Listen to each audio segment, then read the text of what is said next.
Assalamualaikum warahmatullahi wabarakatuh.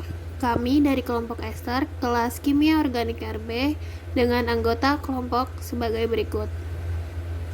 Di sini kami ingin menyampaikan beberapa hal yang terkait dengan senyawa ester. Yang pertama ada identifikasi senyawa ester. Ester merupakan derivat dari asam karboksilat yang merupakan senyawa hasil reaksi asam karboksilat dengan alkohol. Ester merupakan senyawa turunan asam alkanoat dengan menggantikan gugus karboksil OH dan gugus OR, sehingga ester mempunyai rumus umum RCOOR. Senyawa ester juga memiliki aroma yang harum, sehingga senyawa ester sering digunakan sebagai bahan pembuatan parfum, minyak esensial, zat aditif, pada makanan sebagai pewarna, penambah rasa, penambah aroma, obat-obatan, dan juga kosmetik. Ester juga merupakan senyawa organik yang banyak digunakan di bidang industri. Dilansir dari Ensiklopedia Britannica, ester juga digunakan sebagai agen pelunakan untuk resin dan plastik di industri. Ester juga digunakan sebagai bahan pengganti kaca dan juga bahan serat tekstil. Pembentukan ester. Asam salisilat atau asam 1 hidrogen benzoat HOC6H4COOH merupakan serbuk kristal putih, berasa manis dan merupakan ester minyak ganda pura. Langkah kerja yang dilakukan yaitu 4 tetes asam salisilat dimasukkan ke dalam tabung reaksi.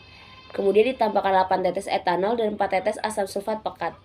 Etanol digunakan karena merupakan senyawa golongan alkohol dan asam sulfat digunakan sebagai katalis untuk mempercepat reaksi pembentukan ester. Kemudian didinginkan dan ditambahkan 5 tetes NaHCO3. Bau yang keluar diamati menandakan terbentuknya ester. Bau yang dihasilkan pada percobaan ini seperti bau buah apel. Hasil yang diperoleh menunjukkan reaksi negatif. Menurut literatur, seharusnya asam salisilat ketika bereaksi dengan alkohol menghasilkan aroma seperti pisang. Hal ini terjadi karena aroma yang dihasilkan tidak terlalu mencolok, sehingga sulit untuk mengidentifikasi bau ester tersebut. Reaksi yang terjadi pada percobaan ini adalah sebagai berikut.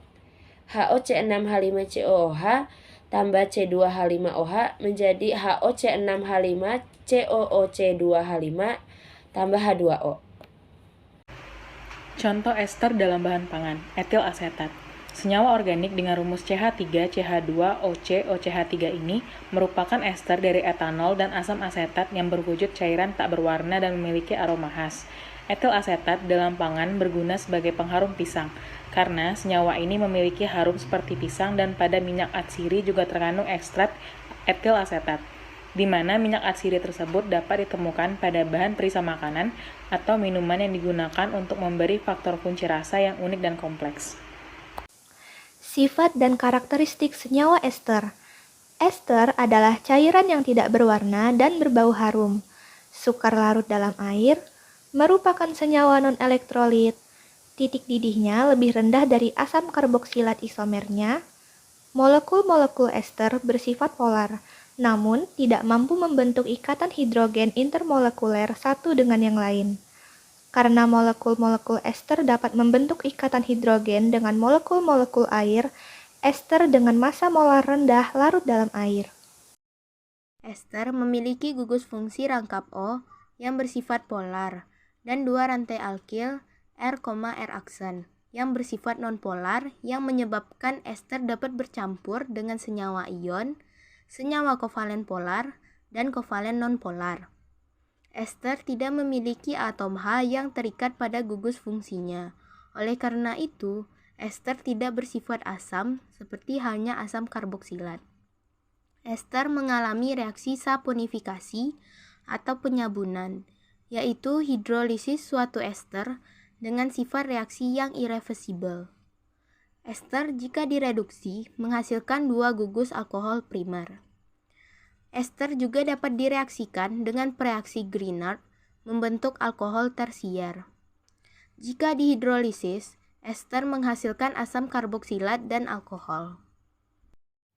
Reaksi yang mungkin terjadi dengan senyawa. Terdapat dua macam reaksi hidrolisis pada senyawa ester, yaitu yang pertama reaksi hidrolisis asam. Reaksi ini tidak reversibel sehingga rendemen atau hasilnya lebih banyak. Reaksi menghasilkan garam alkanoat serta alkohol. Syaratnya, ester harus bereaksi dengan basa kuat. seperti pada contoh di bawah, reaksi antara ester dengan air yang menghasilkan asam karboksilat dan alkohol. 2. Reaksi saponifikasi atau penyabunan.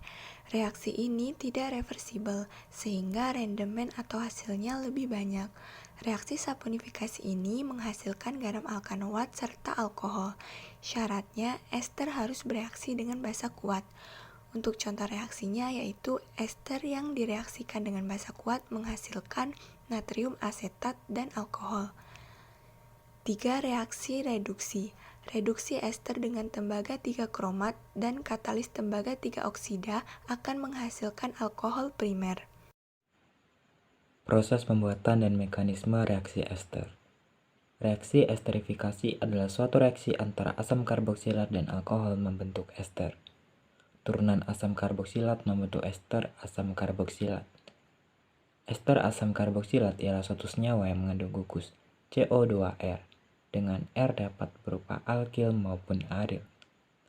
Esterifikasi dikatalisis asam dan bersifat dapat balik. Reaksi generik ini yang digunakan di berbagai sektor, termasuk industri parfum, tekstil, dan polimer. Reaksi esterifikasi mengkonversi asam lemak bebas yang terkandung di dalam trigliserida menjadi metil ester. Namun, membentuk campuran metil ester dan trigliserida. Reaksi esterifikasi menurut J. van Gerpen ditunjukkan pada reaksi di bawah ini, yaitu saat FFA bereaksi dengan metanol akan menghasilkan metil ester dan water. Reaksi esterifikasi katalis asam berjalan lebih lambat. Namun, metode ini lebih sesuai untuk minyak atau lemak yang memiliki kandungan asam lemak bebas relatif tinggi. Karena dari bentuk reaksi di atas, free fatty acid FFA atau asam lemak bebas yang terkandung di dalam trigliserida akan bereaksi dengan metanol membentuk metil ester dan air. Jadi, semakin berkurang FFA atau asam lemak bebasnya, maka metanol akan bereaksi dengan trigliserida membentuk metil ester. Pada penelitian yang telah dilakukan oleh Aksoy, Karahman, Karaosmagnoglou, dan Civelekoglu pada tahun 1998 dan Ju pada tahun 2003 menunjukkan bahwa esterifikasi berkatalis asam dapat digunakan pada bahan baku minyak bermutu rendah atau memiliki kandungan asam lemak bebas yang tinggi, sehingga metode ini lebih sesuai untuk crude palm oil (CPO) atau minyak sawit mentah off-grade. Sehingga laju reaksi esterifikasi sangat dipengaruhi oleh struktur molekul reaktan dan radikal yang terbentuk dalam senyawa. Laju reaksi esterifikasi. Data tentang laju reaksi serta mekanismenya disusun berdasarkan karakter kinetiknya, sedangkan data tentang perkembangan reaksi dinyatakan sebagai konstanta kesetimbangan. Laju esterifikasi asam karboksilat tergantung pada halangan sterik dalam alkohol dan asam karboksilat. Kekuatan asam dari asam karboksilat hanya mempunyai pengaruh yang kecil dalam laju pembentukan ester. Secara umum, laju reaksi esterifikasi mempunyai sifat sebagai berikut. Pertama, alkohol primer bereaksi paling cepat, disusul alkohol sekunder, dan paling lambat alkohol tersier. Kedua, ikatan rangkap memperlambat reaksi.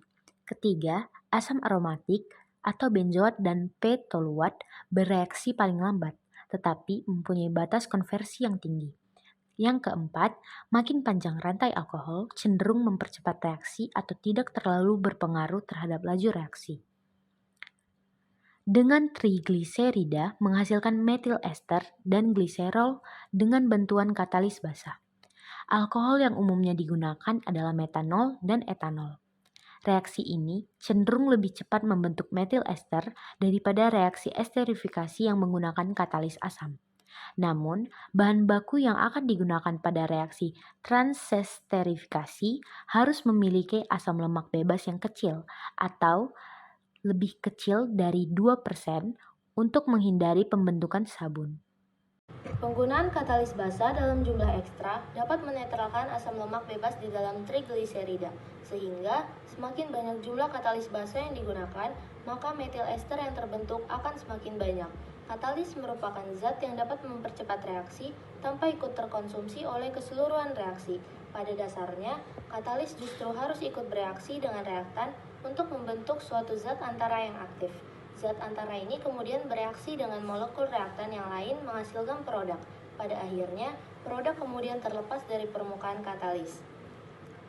Sekian penjelasan dari kelompok kami, kiranya bermanfaat. Wassalamualaikum warahmatullahi wabarakatuh.